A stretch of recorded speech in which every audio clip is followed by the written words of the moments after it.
On June 22, 1942, Congress adopted the Pledge of Allegiance as the official oath of the United States. In addition, the law also created the official flag code, including regulations for display, care, and etiquette of the American flag. The only change made to the pledge after it was signed into law was on June 14, 1954, when two words were added, rendering it in its current state today. I pledge allegiance to the flag of the United States of America and to the republic for which it stands, one nation under God, indivisible, with liberty and justice for all. This iconic piece of American history and culture was not written by a politician, a military officer, an educator, or a poet. It was actually written by a marketer who was trying to sell flags to public schools.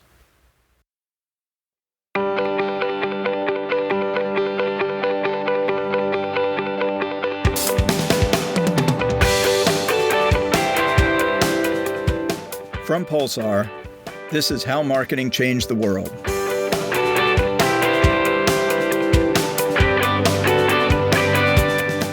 I'm your host, Dave Becker.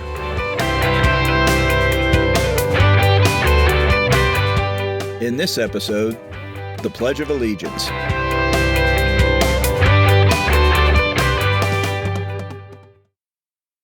The two men responsible for the Pledge of Allegiance are James Upham and Francis Bellamy. Both worked for the children's magazine, The Youth's Companion, in Boston, Massachusetts, where they were responsible for promotions and increasing subscriptions. In 1888, James Upham conceived the idea to sell American flags to public schools. At the time, only government and military institutions displayed the flag. Upham believed that if he could convince schools to purchase flags, he could not only increase profits by a huge margin, but he could also vastly increase exposure for the Youth's Companion, thereby creating more subscriptions. Upham sought endorsements from the National Education Association and the federal government, but despite his efforts, public schools just didn't see the value in purchasing flags. In 1891, the magazine hired Francis Bellamy to assist with promotions. The following year would mark the 400th anniversary of Christopher Columbus's historic voyage to America, and a giant exposition was already scheduled to be held in Chicago. Upham believed the moment was perfect for their scheme, and put Bellamy in charge of somehow linking the magazine and its flag campaign with the Columbus Exposition. Bellamy spent months contacting everyone from school superintendents to the President of the United States.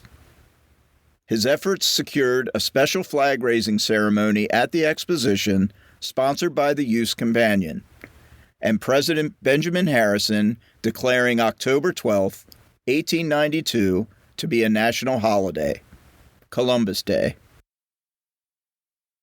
To add gravitas to the ceremony where a group of children would salute the flag as it was hoisted, Bellamy composed a short pledge that could be recited in unison. The pledge was published in the September 8, 1892 issue of the magazine. The combination of a new national holiday, coinciding with a huge exposition, and a reverence ceremony that was simple for children to exercise, paid off. Within 1 year, the company sold flags to 25,000 schools, and over 13 million students had recited the new pledge. By the time the pledge became part of U.S. law, most schools had already adopted it as part of their days. Today, only 3 states do not have official laws requiring a moment for the Pledge of Allegiance. It is used to begin every session of Congress and most state and local government meetings. Nearly 1 million new citizens recite the pledge every year during their naturalization ceremonies.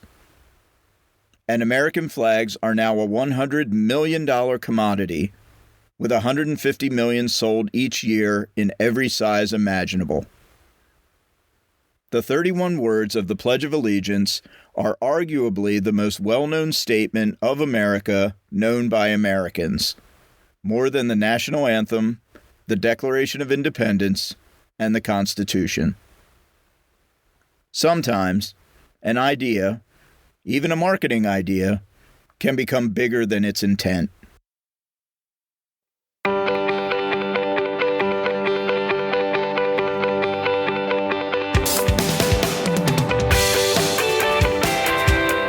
Thank you for joining us for another episode of How Marketing Changed the World.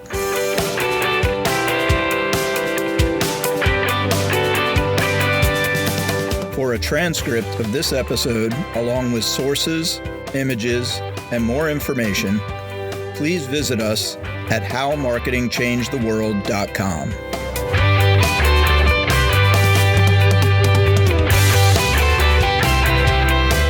How Marketing Changed the World is produced by Pulsar. Discover how marketing and data can make your business matter more at pulsarenterprise.com.